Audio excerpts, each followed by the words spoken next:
इस वीडियो में हम लोग देखेंगे क्लास 7वीं गणित प्रश्नावली 1.2 के क्वेश्चन नंबर 11 और क्वेश्चन नंबर 12 को देखेंगे। चलिए इसको एक कॉपी पे नोट कर लेते हैं, इसके बाद समझाने का प्रयास करते हैं।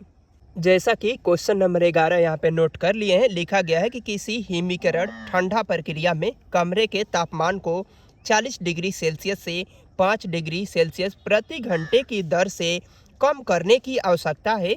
उस प्रक्रिया में शुरू होने के 10 घंटे बाद कमरे का तापमान क्या होगा। वह 40 डिग्री सेल्सियस है, लेकिन प्रति घंटे की दर है वह 5 डिग्री सेल्सियस कम होता जा रहा है। तो सबसे पहले यहाँ पे लिखेंगे सॉल्व, लिखेंगे कमरे का तापमान। जो कमरे का तापमान है यहाँ पे 40 डिग्री सेल्सियस दिया गया है और बोला है कि 1 घंटे में 5 डिग्री सेल्सियस कम होता जा रहा है। एक घंटे में 5 डिग्री सेल्सियस कम होता जा रहा है। तो सबसे पहले लिखेंगे 1 घंटे बाद।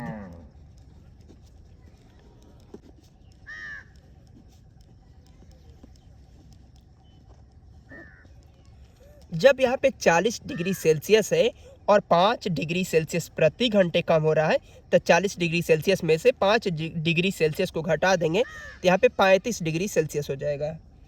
और यहाँ पे लिखा है 2 घंटे बाद। इसके बाद 1 घंटे बाद के लिखेंगे 2 घंटे बाद कमरे का तापमान। फिर इसमें से फिर यहाँ पे दिया गया 35 डिग्री सेल्सियस में से 5 डिग्री सेल्सियस को कम करना है, तो 30 डिग्री सेल्सियस हो जाएगा। लिखेंगे 3 घंटे बाद अब कमरे का तापमान। यहाँ पे 30 डिग्री सेल्सियस है, इसमें से फिर 5 करेंगे तो 25 डिग्री सेल्सियस हो जाएगा। इसी तरह हम लोग को कहाँ तक लेकर जाना है, 10 घंटे तक लेकर जाना है। तब यहाँ पे लिखेंगे 4 घंटे बाद। फिर 25 में से हम लोग 5 को कम करेंगे तो 20 डिग्री सेल्सियस हो जाएगा। फिर लिखेंगे 5 घंटे बाद। तो 20 डिग्री सेल्सियस में से 5 डिग्री सेल्सियस को कम करेंगे तो 15 डिग्री सेल्सियस हो जाएगा। फिर लिखेंगे 6 घंटे बाद। तो 15 डिग्री सेल्सियस में से 5 को कम करेंगे तो 10 डिग्री सेल्सियस हो जाएगा। लिखेंगे 7 घंटे बाद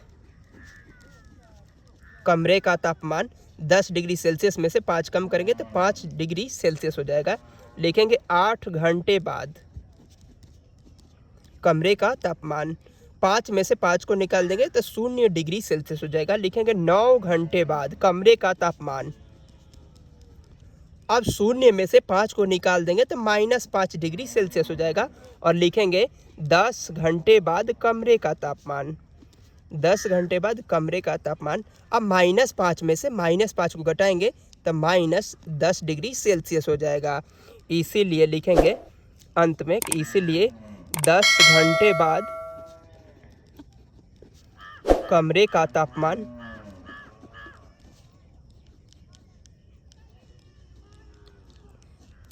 10 घंटे बाद कमरे का तापमान -10 डिग्री सेल्सियस हो जाएगा। यही इसका आंसर हो जाएगा। इस प्रकार हम लोगों ने क्वेश्चन नंबर 11 को देख लिए हैं। अब देखेंगे क्वेश्चन नंबर 12 को। जैसा कि क्वेश्चन नंबर 12 में यहाँ पे दिया गया है कि 10 प्रश्नों वाले एक कक्षा टेस्ट में प्रत्येक सही उत्तर के लिए 5 अंक दिए जाते हैं। सही उत्तर के लिए 5 अंक दिया जाता है और प्रत्येक गलत उत्तर के लिए 2 अंक दिए जाते हैं, -2 अंक दिए जाते हैं। एवं प्रयत्न किए गए प्रश्नों के लिए 0 अंक दिया जाता है। जो प्रयत्न किया जाता है, क्वेश्चन बनता नहीं है, उसके लिए 0 अंक दिया जाता है। तो निम्नलिखित प्रश्नों का उत्तर दे। जैसे कि क्वेश्चन नंबर 1 में यहाँ पे दिया गया है कि मोहन 4 प्रश्नों का सही और 6 प्रश्नों का गलत उत्तर देता है, उसके द्वारा प्राप्त अंक कितने हैं। तो यहाँ पे लिखेंगे सॉल्व। सबसे पहले यहाँ पे लिखेंगे मोहन द्वारा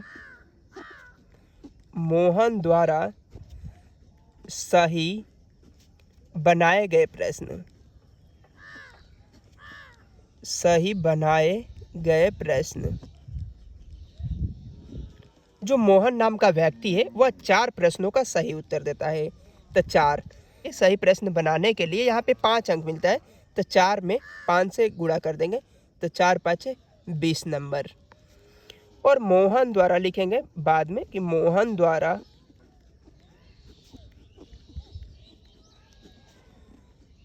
बनाए गए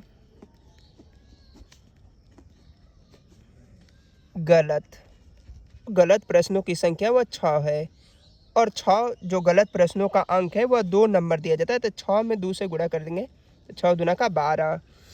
मोहन द्वारा बनाए गए कुल सही प्रश्नों का अंक जो है वो 20 नंबर है और गलत प्रश्नों का अंक 12 है। इसको घटा देंगे तो लिखेंगे मोहन द्वारा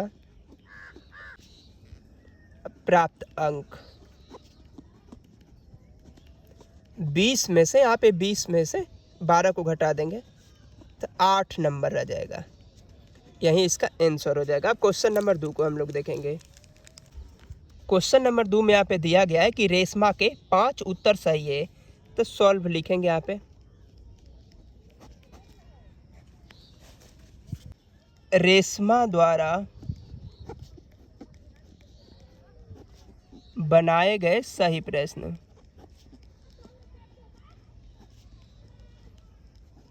रेशमा द्वारा बनाए गए सही प्रश्न की जो संख्या है वह 5 का उत्तर सही दिए है। तो 5 में सही उत्तर के लिए यहाँ पे 5 अंक बताया गया था कि 5 मिलता है तो 25 नंबर हो जाएगा। 5 5 25 नंबर। रेशमा द्वारा बनाए गए गलत प्रश्न लिख। जो गलत प्रश्नों का संख्या है वह 5 है। तो गलत प्रश्न के लिए 2 अंक काटे जाते हैं तो 2 में गुणा कर देंगे तो 5 दूना का 10 नंबर हो जाएगा यहाँ पे। अब लिखेंगे इसीलिए रेशमा द्वारा प्राप्त अंक। यहाँ पे सही प्रश्नों की जो संख्या है वो 25 नंबर प्राप्त की है। 25 नंबर और 25 नंबर में से 10 नंबर को घटा देंगे तो 25 नंबर में से 10 नंबर को घटा देंगे तो 15 नंबर प्राप्त होगा इसको। यही इसका उत्तर हो गया। अब क्वेश्चन नंबर 3 को देखेंगे हम लोग। नंबर 3 में यहाँ पे दिया गया है कि हीना ने कुल 7 प्रश्न किए हैं, उनमें से 2 का सही उत्तर है और 5 का गलत उत्तर है, तो उसे कितने अंक प्राप्त होते हैं। सबसे पहले यहाँ पे लिखेंगे सॉल्व। यहाँ पे दिया गया है कि हीना ने कुल 7 प्रश्न किए हैं, हालांकि प्रयास किए हीना ने। तो लिखेंगे हीना द्वारा प्रयास किए गए प्रश्न। कहेंगे कि हीना द्वारा प्रयास किए गए प्रश्न 7 है यहाँ पे तो 7 लिख लेंगे। और शुरू में क्वेश्चन में दिया गया था कि जो प्रश्न प्रयत्न किए जाते हैं, प्रयास किए जाते हैं, उसके लिए 0 अंक मिलते हैं। तो 7 में 0 से गुणा करेंगे तो 0 प्राप्त होता है। उनमें से 2 का सही उत्तर है तो लिखेंगे हीना द्वारा बनाए गए सही प्रश्न।